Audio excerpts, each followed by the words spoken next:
Aujourd'hui je sais pas ce qui se passe, je sens la déprime qui me menace, le poids de ma vie qui m'écrase, je m'enfonce tout seul dans la vase. Aujourd'hui tout me semble naze, je ne suis pas dans la bonne phase, je suis juste un bon à rien, laisse-moi couler dans mon bain. Pourtant hier j'étais le king, hier j'étais le boss du ring, avec une puissance céleste. Oui l'ami tu peux pas test, non,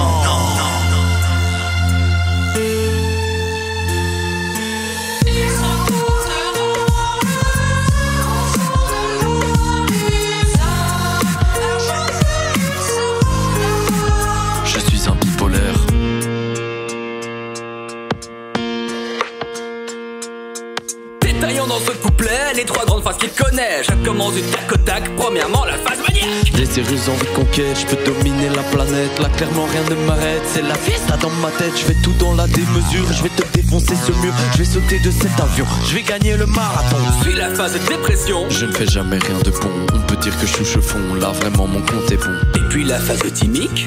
Non là c'est plutôt normal, sympathique. Ah ok. Bon bah tant mieux hein. Oui ça fait du bien franchement. C'est clair. Bon, on reprend? Ok.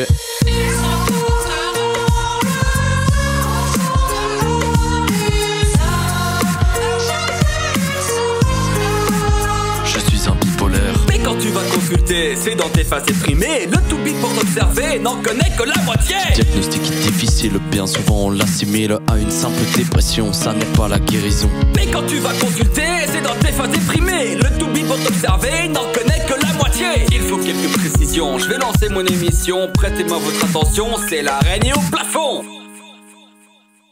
Le tube de l'été, j'aimerais en faire un hit. Alors allez-y, partagez sans limite. Alors toi maintenant tu le fais carrément en plein milieu. Tu veux pas rajouter de s'abonner et de mettre un pouce bleu? Ah bah s'ils le veulent, je vais pas mettre mon veto.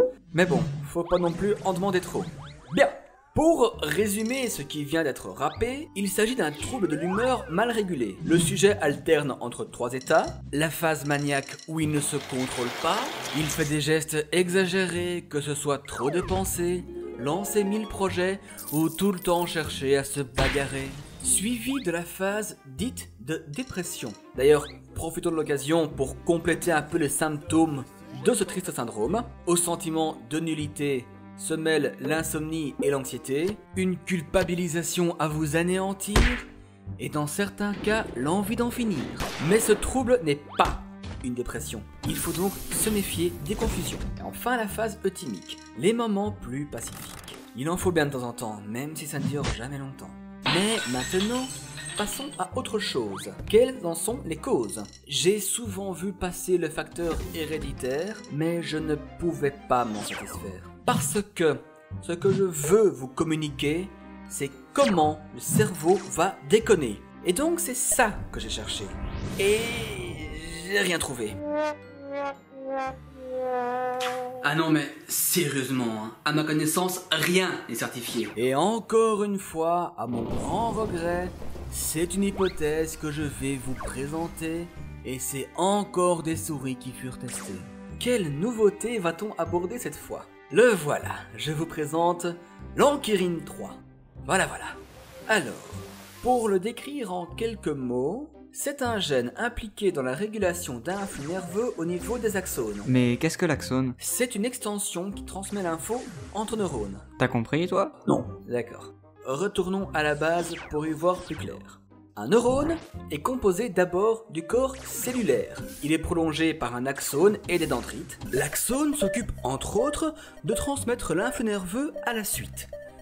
Parfois, une gaine de myéline recouvre cette région pour augmenter la vitesse de l'information. Waouh, trop fort! Baudelaire il fait pas le poids. C'est bon, merci, pas besoin d'en rajouter, parce que là ça devient casse-tête de faire tout rimer. Bien, on continue. À certains endroits, la gaine de myéline est interrompue. Ces interstices sont appelés les nœuds de Ranvier. Et là, ce sont les canaux ioniques qu'on peut rencontrer. Ils ont comme fonction de favoriser l'excitation cellulaire. Et là, nous trouvons notre ankyrine, qui nous est si chère. Cette molécule permet parfois d'immobiliser les canaux, ayant pour effet d'ajuster l'excitation des neurones. Voilà. Ok, mais quel rapport avec les souris? Les souris.